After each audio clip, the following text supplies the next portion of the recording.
विपक्ष में भगदड़ क्यों है हड़बड़, नेतृत्व पर सवाल इसलिए बवाल। मैनेजिंग एडिटर अमीश देवगन के साथ देखिए सत्य तथ्य।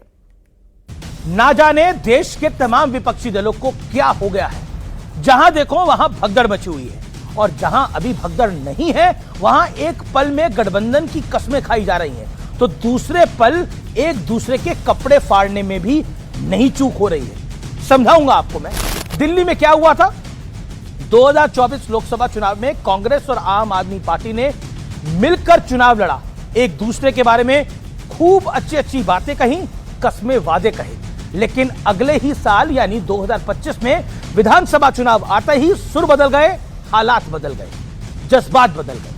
कांग्रेस को अरविंद केजरीवाल में सबसे बड़ा भ्रष्टाचारी दिखने लगा, आप में बीजेपी की बी टीम दिखने लगी।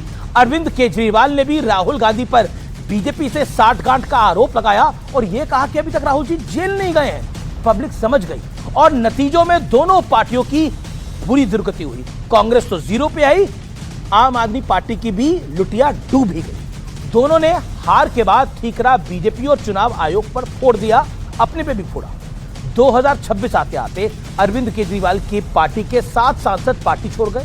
सबने कहा ये वो पार्टी नहीं बची जिसे हमने ज्वाइन किया था। साल 2022 में महाराष्ट्र में उद्धव ठाकरे की पार्टी टूटी, एकनाथ शिंदे 40 से ज्यादा विधायकों के साथ पार्टी छोड़ गए। फिर पार्टी का नाम और सिंबल भी कानूनी लड़ाई के बाद हासिल कर लिया। वजह बताई गई, उद्धव ठाकरे की पार्टी के नेताओं के साथ कनेक्शन ना के बराबर। आरोप यह भी लगे कि पुत्र मुंह में उद्धव ठाकरे पार्टी के हित को ताक पर रख रहे हैं। 2026 में एक बार फिर उद्धव ठाकरे की पार्टी में टूट की कगार पर है, वजह अभी भी वही बताई जा रही है, उद्धव ठाकरे का पार्टी के नेताओं के साथ घोर डिस्कनेक्शन।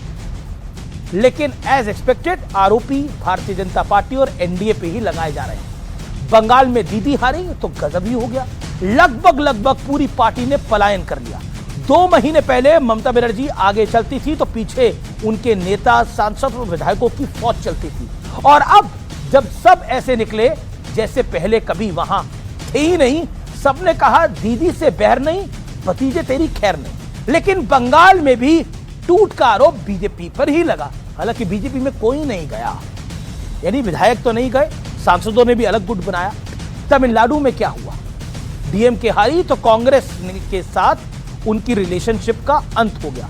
टीवीके के साथ सिचुएशनशिप में वो आ गई, यानी रिलेशनशिप लॉन्ग टर्म था कांग्रेस और डीएमके का, लेकिन एक ही रात में, मतलब इसको अन्यथा मत लीजिएगा, एक ही रात में रिलेशनशिप से सिचुएशनशिप की मर्यादा को लांघ दिया गया।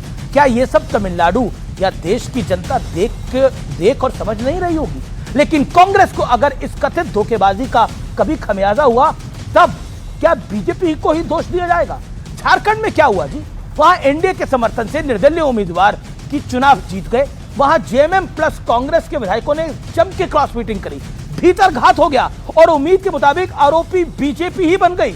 इससे पहले मध्य प्रदेश में तो कमाल ही हो गया जी, कांग्रेस ने मीनाक्षी नटराजन को राज्यसभा उम्मीदवार बनाया, लेकिन उनका नॉमिनेशन नामांकन रद्द कर दिया गया। उन पर एक एफआईआर की जानकारी नहीं देने का आरोप था। बीजेपी ने अपना उम्मीदवार उतारा हुआ था, वो जीत गया और कांग्रेस ने प्रॉक्सी उम्मीदवार भी नहीं उतारा और उल्टा कांग्रेस के नेताओं ने ही अपने नेता की डिटेल बताई। बीजेपी नेताओं ने खुलकर कहा कि कांग्रेस के नेताओं ने ही अंदर खाने एफआईआर वाले कागज बीजेपी वालों को दे दिए, हमने रिटर्निंग ऑफिसर तक पहुंचा दिए, अब ऐसा मौका मिलेगा तो कौन छोड़ेगा, आप छोड़ेंगे क्या? लेकिन राहुल गांधी कह रहे हैं कि बीजेपी ने वोट चोरी की तरह सीट चोरी कर ली है।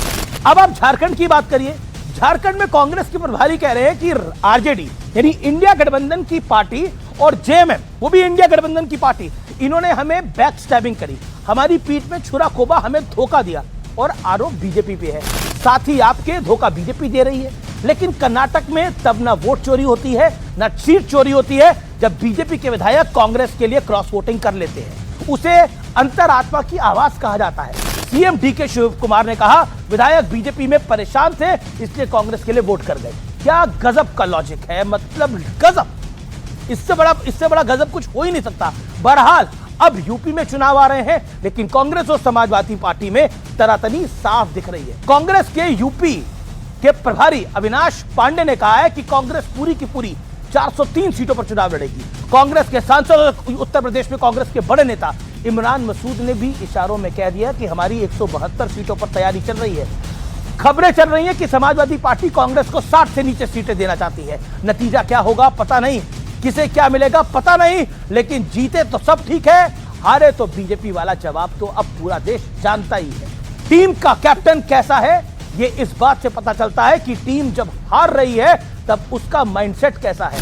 सुख में सब साथ होंगे ये ऑब्वियस है, दुख में भागने लगेंगे तो निश्चित तौर पर कैप्टन को इंट्रोस्पेक्ट की जरूरत है। बहानेबाजी से सिर्फ वक्त बीतेगा, हालात नहीं बदलेंगे।